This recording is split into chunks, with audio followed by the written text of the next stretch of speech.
આટલા લોકોના જીવ ગયા છે, સામે એ લોકોના જીવ જ જવા જોઈએ. 100-150 જણા હતા અંદર એમ. હવે બીજા 2 ફ્લોર એ લોકોએ બનાવ્યા હોય, આગ થોડીક જ લાગી હતી, પણ એ લોકો પાસે કઈ સેફટી પર્પઝ નું હતું જ નહીં. ફાયર અલાર્મ કે એવું કઈ હતું જ નહીં કે જે ઉપર લોકો હોય એ લોકોને ખબર તો પડવી જોઈએ ને. અમે 10 જણા ગયા હતા, બધા ભાગવા માંડ્યા કે આગ લાગી, બહાર નીકળો.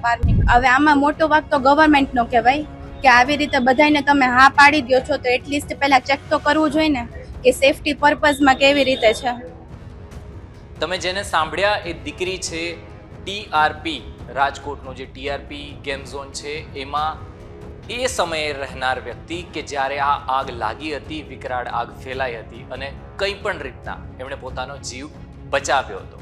પછી પત્રકારો સાથે એમણે વાત કરી હતી, પત્રકારો એમને સવાલ પૂછ્યા હતા, ત્યારે એક પત્રકારે એવું પૂછ્યું હતું કે તમારું શું માનવું છે, આ લોકોને સજા કેવી હોવી જોઈએ?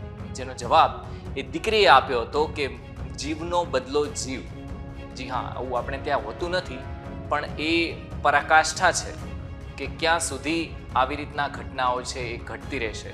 આપણે જોયું છે, આપણે ત્યાં તક્ષશિલા કાંડ થઈ ગયો છે, આપણે ત્યાં મોરબી કાંડ થઈ ગયો છે, આપણે ત્યાં લઠ્ઠા કાંડ થયા છે, આપણે ત્યાં અમદાવાદમાં જે રોલર કોસ્ટરવાળી રાઇડ છે એ પણ પડી હતી, આપણે ત્યાં બીજા પણ અનેક બનાવ બની ચૂક્યા છે જે વડોદરાને ગણીએ જે એકદમ કાળજું કંપાવનારા છે. અને એના પછી હવે રાજકોટના નાના મહુવા પાસે ટીઆરપી ગેમ ઝોન છે એમાં આ બનાવ બન્યો છે.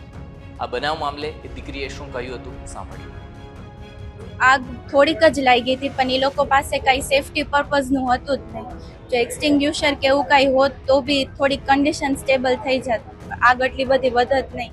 એ લોકો પાસે કઈ હતું નહીં, નહોતું ફાયર એક્ઝિટ, ફાયર અલાર્મ કે એવું કઈ હતું જ નહીં કે જે ઉપર લોકો હોય એ લોકોને ખબર તો પડવી જોઈએ ને કે આગ લાગી છે. અમે 10 જણા ગયા, અમે બધા નીચે જ હતા, પછી બધા ભાગવા માંડ્યા કે આગ લાગી, બહાર નીકળો, બહાર નીકળો. એટલે ત્યારે ખબર પડી કે આગ લાગી છે. નહીં, મને એમ તો કાંઈ નથી થયું, મને બધાએ ધક્કા મારીને અમને તો બહાર મોકલી દીધા કે તમે અહીંથી જાઓ, અમે બહાર નીકળી જશું. એટલે અમે એવું વિચાર્યું કે ઉપર કંઈક ફાયર એક્ઝિટ કે કંઈક તો હશે ને.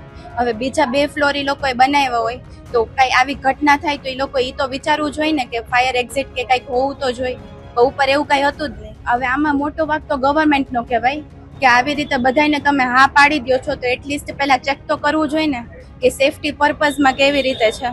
વેલ્ડિંગ મશીન એના લીધા, ફોમ ને થર્મોકોલ એ બધું આગ જલ્દી પકડી ગયા.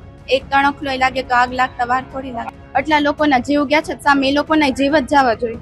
100-150 જણા હતા અંદર એમ. હવે આ મામલે ફરિયાદ તો નોંધાઈ ગઈ છે, પરંતુ આગળ કાર્યવાહી વગેરે શું કરવામાં આવશે અને પગલાં શું લેવામાં આવશે એ જોવાનું રહેશે. કારણ કે આટલા સિટી, આટલા બનાવો તો ગુજરાતમાં બન્યા છે અને એની પાછળના કારણ જે છે એ તંત્રની ક્યાંક બેદરકારી છે એવી રીતના છે. હવે આ કેસમાં આગળ શું થશે એ જોવાનું રહેશે. કારણ કે હવે તો ગુજરાત એ દૃષ્ટાંત માગે છે કે ફરીવાર ગુજરાતમાં આવી રીતના ઘટના ન ઘટવી જોઈએ. આપણે આપણા પરિવારની સાથે જતા હોઈએ અને તંત્રના કારણે આપણા એ દીકરાનું મોત થઈ જાય કે દીકરીનું મોત થઈ જાય, એ ક્યાં સુધી વ્યાજબી કહેવાય.